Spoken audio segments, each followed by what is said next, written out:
Saviez-vous que la gastronomie française était inscrite au patrimoine culturel de l'UNESCO? En voyant les plats qui vont suivre, vous allez comprendre pourquoi. Nous nous limitons aux recettes typiquement françaises qui ne sont pas réservées aux restaurants et peuvent donc être consommées à la maison comme plat de tous les jours. Bien évidemment, il est très important que le plat soit originaire de France. S'il est populaire à l'Hexagone mais qu'il vient d'ailleurs, ça ne compte pas. Désolé aux amateurs de raclette, mais c'est suisse. Numéro 3, la crêpe. De la farine, du lait et des œufs. C'est tout ce qu'il vous faut pour préparer une crêpe. À partir de là, les options deviennent infinies. Vous pourriez préparer des crêpes bretonnes à base de farine de sarrasin ou de froment, ou bien des crêpes Suzette flambées au grand marnier avec du beurre fondu, ou encore des crêpes complètes accompagnées de jambon, de fromage râpé et d'œufs.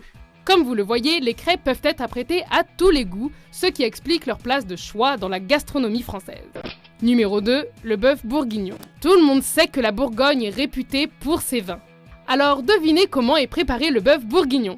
Eh oui, c'est un bœuf cuit à la cocotte dans une sauce à base de vin rouge. 1 litre, comme ça.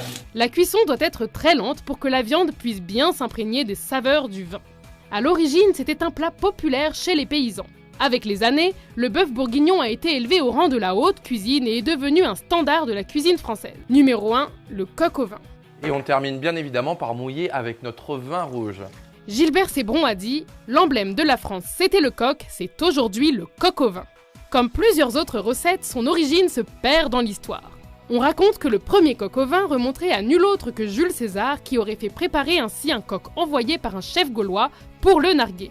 Depuis, plusieurs régions revendiquent la paternité du plat, notamment l'Alsace, la Bourgogne, la Champagne et l'Auvergne.